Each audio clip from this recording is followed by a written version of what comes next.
안녕하세요. 오늘 채널 영상은 전기차 겨우살이에 대한 팁을 소개합니다. 겨울, 전기차가 가장 두려워하는 계절입니다. 다시 말하자면 전기차를 가지고 택시, 화물 등 영업을 영위하는 분들이 가장 두려워하는 계절이겠죠. 내가 추워요. 하지만 그건 자라보고 놀란 분들이 소뚜껑 보고도 놀라는 것과 같은 경우입니다.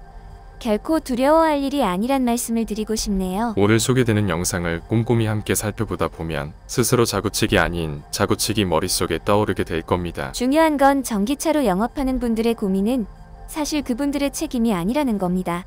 우리가 치른 전기차 값어치만큼 제대로 만들어졌다면 불필요한 고민거리이기 때문입니다. 우리나라의 고질병 중에 하나인 국회의원, 정부와 대기업, 이들이 좀 더 사명감과 책임감을 가지고 자신들의 할 일을 한다면 아무 문제가 없을 텐데 말이죠. 자, 쓸데없는 고민은 이제 던져버리자고요. 오늘 영상에 사용된 테스트 전기차는 15EV 노블레스 모델입니다. 그렇지만 다른 차종에도 똑같이 적용 가능한 내용을 소개하고 있으므로 메뉴나 버튼 형태가 다르더라도 자신의 전기차 차종과 견주어 비교해보면 오늘 소개되는 내용을 여러분의 차량에 그대로 적용해도 무방할 겁니다. 금년 겨울은 전기차 겨우살이 때문에 고민이 많아 라고 생각하고 있다면 과 함께 하니까 따뜻한 커피 한 잔 나눌 주변 동료분들이 있으니까, 그리고 오늘 소개되는 훈훈한 팁 영상이 있으니까 고민거리는 훌훌 털어버리세요.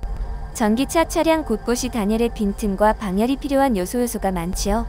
하지만 주어진 조건에서 최선의 단열과 방열 방법으로, 그리고 제공된 공조기만으로 효율적 난방 요령을 살펴보도록 하죠. 외부 공기를 차단하기 위해 송풍구는 닫고 단열을 유지하려면 창문과 자동차 문을 굳게 닫아둡니다. 단열이 어려운 부분은 트렁크 부분인데 트렁크 러기지 스크린으로 보완합니다. 가장 먼저 자신의 전기차에 피팅 패키지 옵션이 추가되어 있는지 확인합니다. 피팅 패키지는 겨울 전기차를 위해 준비된 기능입니다.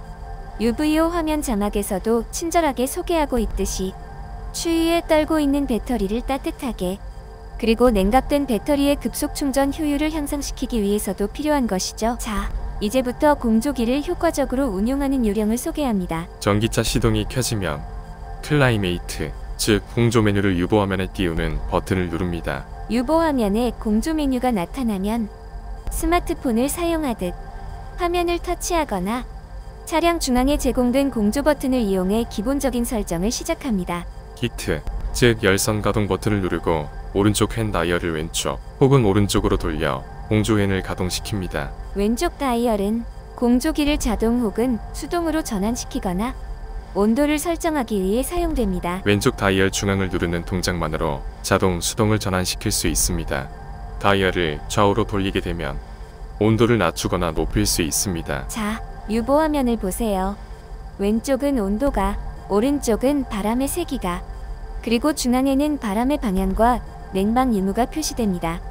화면 내용에 조금 더 익숙해지면 자유롭게, 그리고 편리하게 공조기를 이용할 수 있게 됩니다. 전기차 겨우살이, 오늘의 가장 중요한 부분이 유보 화면에서 보여주고 있습니다. 온도는 23도에서 23.5도로 설정되어 있죠. 중앙의 바람 방향은 발쪽 아래를 지향하고 있습니다. 오른쪽의 바람 세기는 1단 혹은 2단 정도 바람 세기로만, 겨울 전기차의 전력을 낭비하지 않으려면 이렇게 설정하고 공조기를 이용합니다. 만약 극한의 영하 날씨에도 이렇게 공조기를 설정해놓고 계속 사용할 경우 다소 춥다 느껴질 겁니다. 그때는 왼쪽 다이얼의 중앙에 불이 켜지도록 꾹 한번 눌러줍니다. 그렇습니다. 현재 설정된 온도 상태에서 자동으로 공조기를 가동하면 됩니다. 아마 1분 혹은 5분 정도만 지나면 훈훈해질 겁니다. 훈훈해지면 오른쪽 다이얼을 왼쪽 방향으로 끝까지 돌려 다시 수동 공조기 상태로 전환합니다. 또한 해당 다이얼의 가운데를 눌러 불이 들어오면 외부 공기를 차단할 수도, 다시 눌러 외부 공기를 순환시킬 수도 있습니다. 이 기능은 차량 실내 창문에 김이 서릴 경우에 사용하면 굳이 에어컨을 가동시키지 않아도 김서림을 제거할 수 있습니다. 겨울 전기차 주행 가는 거리를 확보하려면, 전력을 공조기에 낭비하지 않으려면 지금까지 설명한 내용에 익숙해져야 합니다. 전기차 겨우살이가 앞서 설명한 공조기만으로 해결된다면 얼마나 좋을까요? 자, 지금부터는 보충 설명을 하려고 합니다. 즉, 전기차에는 내연기관 차량들과는 다르게 많은 열선 버튼이 제공됩니다. 핸들, 암열 운전석, 조수석, 후열, 자 우측 시트, 일종의 엉트 등이 그러합니다. 다행히도 전기차의 열선은 전력 소모량이 공조기보다는 적습니다. 따라서 제공된 열선 기능을 방치하는 것보다는 적극 활용하는 것이 바람직합니다. 제 경우에는 공조기를 가동 후 모든 열선을 1단계 레벨까지 모두 켜두고 운행합니다. 열선으로 인한 난방 발열 효과가 만점입니다. 일례로 제 차를 이용하는 특히 여성 고객들은 매우 흡족해합니다. 코나 미로 등의 전기차는 뒷부분이 해치도 방식입니다. 때문에 방열과 단열의 단점이 있습니다. 그래서인지 트렁크, 러기지, 스크린을 제공하고 있습니다. 나는 이 장비를 이용해 뒷트렁크 공간을 분리 처단하는 단열 기능을 유지하고 있습니다. 여기까지가 전기차 겨우살이 본 영상의 핵심 내용입니다. 자, 이제부터는 지금까지 설명한 내용에 대해 검증해 보려고 합니다. 숫자와 영상 반복 프레임으로 인해 다소 지루할 수 있습니다. 만약 그렇다면 마지막 평가 부분으로 프레임을 건너뛰셔도 상관없습니다. 공조기 이용에 대한 기준점을 제공하므로 반드시 해당 부분에 대한 영상 시청 권해드립니다. 여기서는 공조기를 가동했을 때 설정 온도에 따라 주행 가는 거리가 어떻게 변하고 있는지를 검증합니다. 결과값은 검증 영상 끝부분에 엑셀표로 제공됩니다.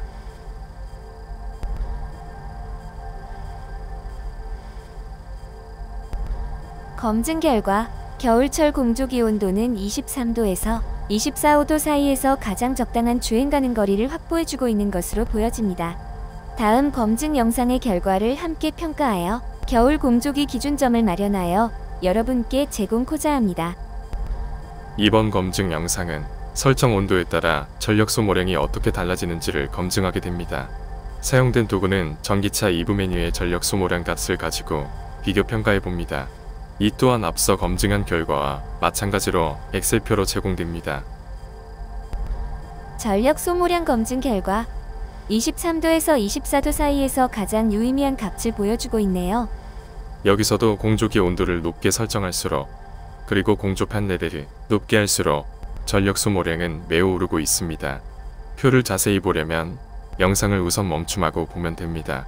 여기서도 전력 소모량을 어느 정도 제어 확보하려면 공조팬 레벨을 가급적 1단으로 사용하고 너무 춥다 싶으면 자동으로 훈훈해지면 다시 수동으로 공조 동작을 전환하는 방식을 취합니다. 우리가 살고 있는 공동체 사회는 모두 기준점을 삶의 지표로 삼습니다.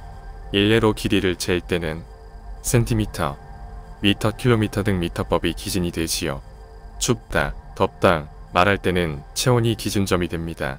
체온에 가까운 온도면 덥고 체온보다 한참 낮을 때는 춥다라고 말하지요. 이때 사용되는 기준점은 온도계가 되겠죠. 오늘의 주제인 겨울 전기차 겨우살이에 사용되는 공조기의 기준점의 결과 값은 앞서 검증한 데이터 값의 가장 유의미한 값과 전기차를 실제 운영해본 체험, 경험 그리고 저의 주관적인 평가값을 바탕으로 만들어졌습니다. 요약하자면 겨울 전기차 겨우살이를 잘 극복하려면 디폴트, 기본적으로 제공된 전기차 기본 옵션을 최대로 활용하는 것입니다. 히팅 패키지, 열선, 트렁크 러기지 스크린, 그리고 앞서 구체적으로 설명한 공조기의 효율적 운용 요령 등을 잘 숙지하고 적절히 이행하면 쉽게 따뜻하게 겨울을 극복할 수 있습니다. 특히 마지막에 제공된 기준점을 잘 숙지하고 적극 활용하는 것도 필요하겠죠? 지금까지 클로바 더빙 인공지능 음성과 함께 하셨습니다. 채널 영상을 시청해 주셔서 감사합니다. 좋아요, 채널 구독 꾹 눌러주세요.